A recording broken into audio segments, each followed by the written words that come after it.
प्यारे बच्चों, नमस्ते टीचर। सभी बच्चों को मेरी क्लास में आप लोगों का स्वागत है। थैंक यू बच्चों टीचर। बताओ आज कौन सा तारीख है, आज कौन सा दिनांक है? आज दिनांक 4 फरवरी 2021। सही बच्चों, सही बोला। और आज का वार कौन सा है बच्चों? गुरुवार। हाँ, मैं यहाँ पे लिखती हूँ बच्चों, देखो यहाँ पे आज का जो हमारा दिनांक है, मैं यहाँ पे दिनांक लिख के दे रही हूँ। आज हमारा 4 फरवरी 2021 है और आज का हमारा दिन जो है वो है गुरुवार। ठीक है बच्चों, जैसे आप लोगों को पता है गुरुवार के दिन में परिसर अध्ययन भाग 1 इस विषय को हम सीखते हैं। तो चलो बच्चों, अब हम अपनी पढ़ाई शुरू करते हैं।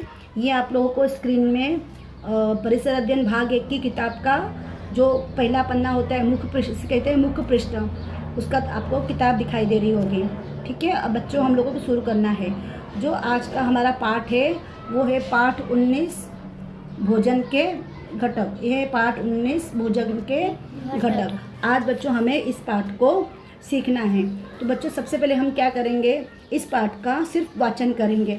फिर मैं इस वाचन के बाद में आप लोगों को इस पाठ के बारे में अच्छी तरह से जानकारी दूंगी। थोड़ा याद करो, आहार का अर्थ क्या है, हमें कौन कौन से कारणों से भोजन की आवश्यकता होती है, खाद्य पदार्थों से कौन कौन से स्वाद हो सकते हैं, वे स्वाद हमें कैसे ज्ञात होते हैं। तो जैसे बच्चों मैंने यहाँ से यहाँ तक पढ़ के बताया, तो आहार का अर्थ यानी क्या होता है, जो हम खाते हैं। हाँ, हम जब अपने मुंह से खाना खाते हैं, जो अच्छी अच्छी चीज़ें खाते हैं, उसे हम आहार कहते हैं, जिससे हमारा पेट भरता है। तो हमें खाना क्यों चाहिए बच्चों? टीचर हमारे पेट भर सके। और पेट क्यों भरना चाहिए टीचर हमें भूख क्यों लगती है? क्योंकि हम दिन भर काम करते हैं, मेहनत का काम करते हैं। जैसे तुम लोग पढ़ाई करते हो, हाँ, दिन भर में किताब पढ़ते हो, लिखते हो, अपनी माता पिता की मदद भी करते हो, तो काम करते हैं। हम सभी जो हैं, जितने भी मनुष्य हैं, हम काम करते हैं। काम करने से हमारे शरीर में जो ऊर्जा होती है वो खत्म हो जाती है। तो इस ऊर्जा को वापस प्राप्त करने के लिए हमें खाने की ज़रूरत होती है। तो खाद्य पदार्थों में हमें देखो बच्चों अलग अलग स्वाद मिलते हैं। जैसे शक्कर है, तो शक्कर से हमें कौन सा स्वाद मिलता है? मीठा मिलता है। जैसे नींबू है, तो नींबू से कौन सा स्वाद मिलता है? खट्टा। करेले से कड़वा। करेले से कड़वा। और नमक रहेगा तो नमकीन। तो अलग अलग पदार्थों में अलग अलग स्वाद होते हैं। वे स्वाद हमको कैसे पता चलते हैं? जीभ से। जो हमारे जीभ है, हम जब खाते हैं मुंह में, तो खाने के बाद हमारे जीभ से ही हमको पता चलता है कि इस पदार्थ का स्वाद कैसा है। ठीक है, अगर मम्मी ने चाय में नमक डाल दिया होगा तो हमको देख के पता नहीं चलेगा कि मम्मी ने चाय में नमक डाला, लेकिन हम चाय पियेंगे या मम्मी ने चाय में कभी कभी शक्कर डालना भूल जाती है। हम चाय देखेंगे, हाँ मम्मी ने चाय दिया है, जब हम पीते हैं तभी हमको लगता है कि चाय अच्छी बनी है, परफेक्ट बनी है, या चाय में शक्कर कम है, मीठा कम है, या हो सकता है किसी दिन मम्मी गलती से चाय में शक्कर डालना भूल जाती है। तो ये सब हमको कब पता चलता है? जब हम उसको अपने मुंह में डालते हैं, तो जीभ से हमको स्वाद का पता चलता है। हमने पढ़ा है कि खाद्य पदार्थों में भोजन के वे घटक होते हैं जो हमारे शरीर के लिए विभिन्न प्रकार से उपयोगी होते हैं। यानी हम विभिन्न प्रकार के खाना खाते हैं। हम भोजन के इन घटकों से संबंधित अधिक जानकारी प्राप्त करेंगे। तो पहला पदार्थ है बच्चों कार्बोजीव पदार्थ। इसको इंग्लिश में कहते हैं कार्बोहाइड्रेट। तो बच्चों इसके बारे में मैंने एक चित्र यहाँ पे निकाला है इंटरनेट से। देखो बच्चों, ये दिख रहा है आपको, ये भोजन है, ये जो है आहार है। इसमें विभिन्न प्रकार के घटक है। यहाँ पे आपको रोटी दिखाई देगी, सब्जी दिखाई देगी, हाँ, इसमें यहाँ पे आपको नींबू दिखाई देगा। ये सब क्या है? भोजन के विभिन्न पदार्थ हैं। और यहाँ पे ये है टिंचर आयोडीन है। ठीक है बच्चों, और यहाँ पे ये टिंचर आयोडीन जो है वो ड्रॉपर है तथा सामग्री टिंचर आयोडीन ड्रॉपर तथा आलू की एक फांक। इन्हें हमको कैसे पता चलेगा कि इस पदार्थ में कार्बोजीव पदार्थ है? तो उसका पता लगाने के लिए हमको क्या करना पड़ेगा बच्चों? एक विधि करनी पड़ेगी, एक प्रयोग करना पड़ेगा। उस प्रयोग में क्या करना है? टिंचर आयोडीन के विलयन में थोड़ा सा पानी डालकर उसे पतला बनाओ। यानी हमको उस विलयन को क्या करना है? पतला बनाना है। ड्रॉपर द्वारा इस विलयन की 4-5 बूंदें आलू की फांक पर डालो। तुम्हें और निरीक्षण प्रेक्षण करो। तुम्हें क्या ज्ञात होता है? वो आलू की फांक का रंग जो है कालापन लिए नीला हो जाता है। देखो बच्चों यहाँ पे चित्र दिखाई दे रहा है ना। इस चित्र में जो ये चीज़ है ये क्या है बच्चों? ये है आलू और ये है आलू की फांक। हाँ, इसको काटा गया है, काटने से ये आलू की है फांक। और ये जो बूंद डाला इसे कहते हैं ड्रॉपर। इसे क्या कहते हैं? ड्रॉपर। इस ड्रॉपर से आयोडीन की बूंदें डाली जा रही है। यहाँ पे बच्चों देखो मैंने आयोडीन की यहाँ पे फोटो लिया है। ये आयोडीन, इसे बोलते हैं टिंचर आयोडीन। और ये है हमारी आलू की फांक। जब इस आलू की फांक में हम लोग यहाँ पे टिंचर की बूंदें डालेंगे, ऐसे बूंदें डालेंगे तो यहाँ पे क्या हो जाएगा? उसका रंग जो है वो काला हो जाएगा। हाँ बच्चों देखो ऐसे मैं काला चित्र दिखा रही हूँ आप लोगों को। अब यहाँ पे ये चित्र जो हो जाएगा यहाँ पे ऐसा नीलापन लिए यहाँ पे काला हो जाएगा। ठीक है बच्चों। अब ये है और इससे हमको क्या पता चलेगा कि इस आलू में कौन सा पदार्थ है? कार्बोजी पदार्थ है। इस कार्बोजी पदार्थ इसे हिंदी में इंग्लिश में क्या कहते हैं? कार्बोहाइड्रेट। ठीक है बच्चों, ये कार्बोहाइड्रेट के देखो यहाँ पे बहुत सारे पदार्थ दिए हुए। इस चित्र में आपको बहुत सारी पदार्थ दिए होंगे। इन पदार्थों में क्या है? कार्बोहाइड्रेट। जैसे आलू है, यहाँ पे ये शकरकंद है। ठीक है, ये आपको क्या दिखाई दे रहा है? ये संतरा है, ये केला है, यहाँ पे सेब है। हाँ, ये बहुत सारी जो है दालें हैं। हाँ देखो बच्चों यहाँ पे ये राजमा दालें हैं, सब अलग अलग प्रकार की यहाँ पे दाली दिखाई दे रही है। इन सब हाँ इसमें सब जो है क्या है? ये कार्बोहाइड्रेट। देखो यहाँ पे बच्चों मक्का भी दिखाई दे रहा है। इन सब पदार्थों में सबसे कॉमन बात क्या है कि इन सभी पदार्थों में कार्बोहाइड्रेट्स है। हाँ, इन सब पदार्थों में कार्बोहाइड्रेट्स की मात्रा है। अभी आगे बच्चों हम आगे की जानकारी पाठ पढ़ते हैं। इतना बच्चों आप लोगों को समझ में आ गया कि किन पदार्थों में ये कार्बोहाइड्रेट की मात्रा होती है। देखो बच्चों तुम्हारी किताब में भी जो मैंने अभी आपको चित्र दिखाया था वही चित्र आपकी किताब में भी है। इन पदार्थों को मंडयुक्त पदार्थ भी कहते हैं। यानी जिन पदार्थों में ये कार्बोहाइड्रेट होता है उन्हें हम मंडयुक्त पदार्थ भी कहते हैं। अब ये मंड यानी मांड ये क्या होता है? जब मंड का आयोडीन से संपर्क होता है तब उसका रंग कालिमायुक्त नीला हो जाता है। इसका अर्थ यह है कि आलू में मंड अर्थात स्टार्च होता है। मंड एक प्रकार का कार्बोजी पदार्थ है। तो ज्वार, बाजरा, गेहूँ, चावल जैसे तृण अनाजों में और साबूदाने, आलू जैसे पदार्थों में बड़े परिमाण में मंडयुक्त पदार्थ होते हैं। तो बच्चों स्टार्च युक्त पदार्थ किसे कहते हैं? जिन पदार्थों में मंड की मात्रा अधिक होती है उन्हें हम कौन से पदार्थ कहते हैं? मंडयुक्त पदार्थ कहते हैं। उसे स्टार्च युक्त पदार्थ भी कहते हैं। मंडयुक्त मतलब हिंदी शब्द है और स्टार्च को मंड को ही हम इंग्लिश में स्टार्च बोलते हैं।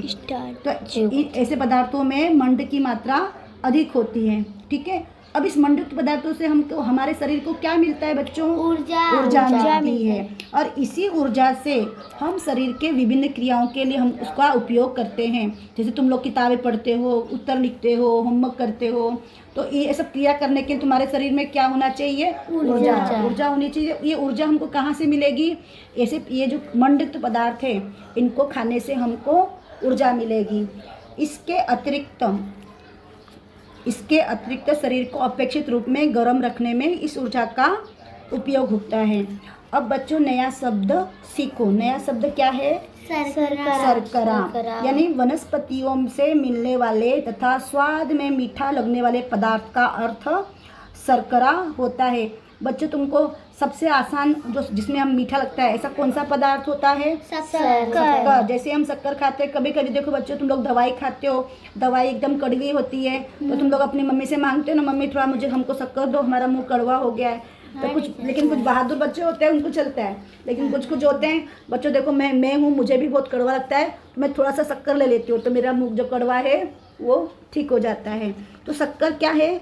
वो शर्करा का ही एक प्रकार है। ठीक है, अब यहाँ पे क्या तुम जानते हो? जब हम मंडयुक्त पदार्थ खाते हैं तब उनके पाचन से शर्करा बनती है। इस शर्करा का शरीर के सभी भागों में मंद दहन होता है।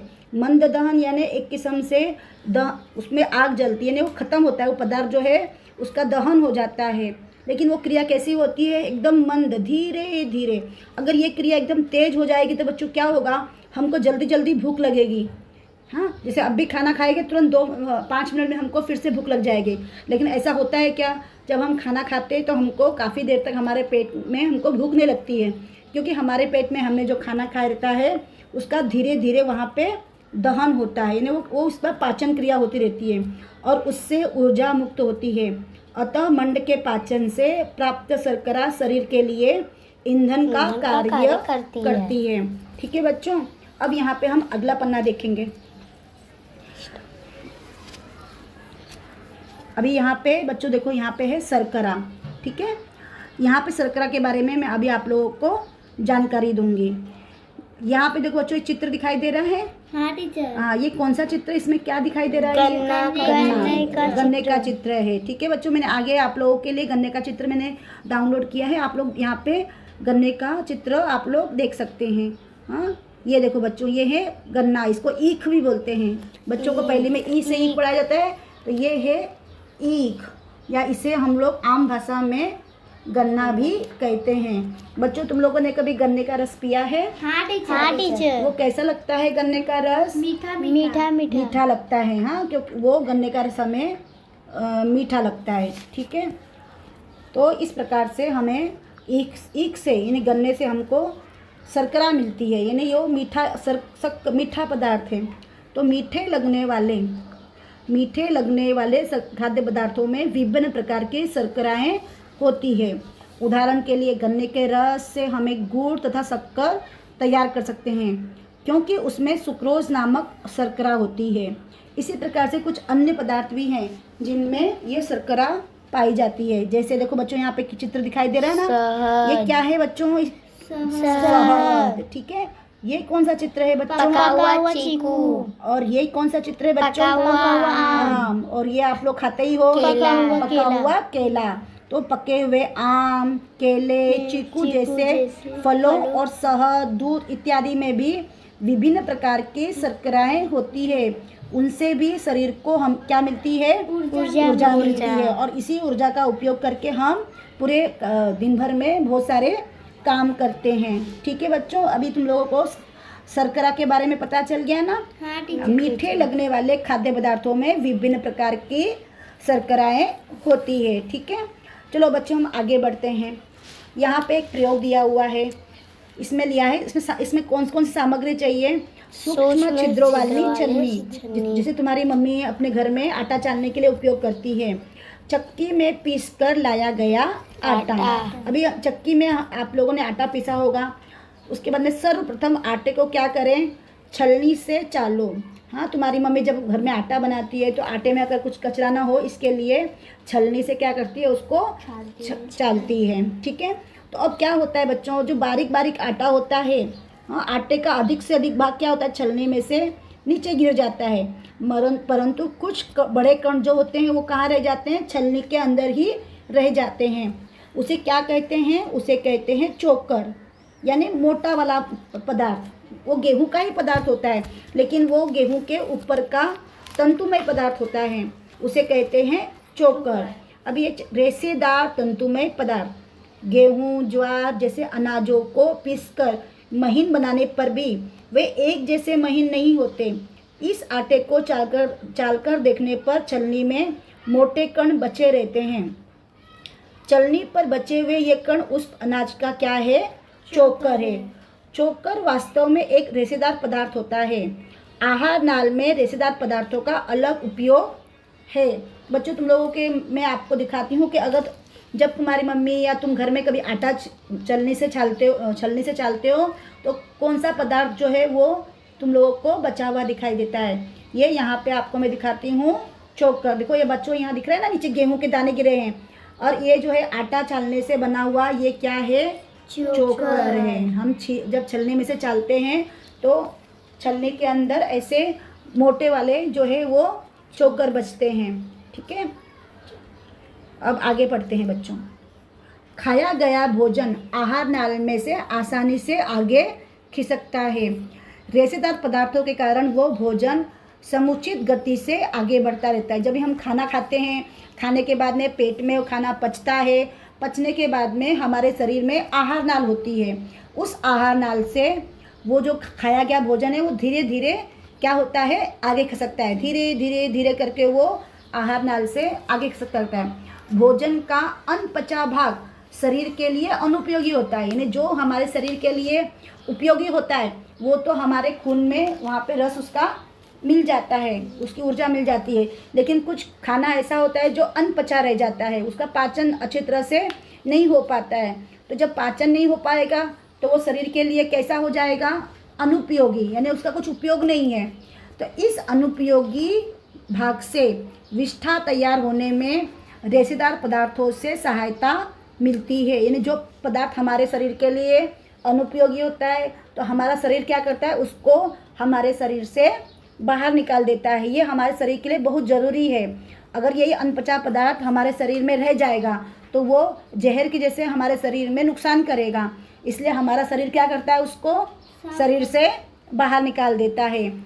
रेशेदार पदार्थों को सीठी भी कहते हैं। क्या कहते हैं बच्चों, सीठी। तो इस रेशेदार पदार्थों की सहायता से ही विष्ठा तैयार होने में मदद मिलती है।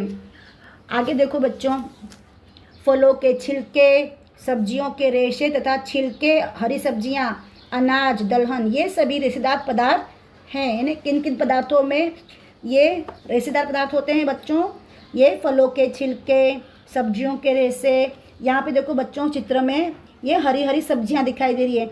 इनमें से कुछ सब्जियां तुम लोग पहचान रहे हो बच्चों? हाँ टीचर। बताओ बच्चों ये कौन सी सब्जी है? पत्ता गोभी की सब्जी है। इस सब्जी में भी वो छिलके रेशेदार पदार्थ होते हैं जिसे सीठी भी कहते हैं।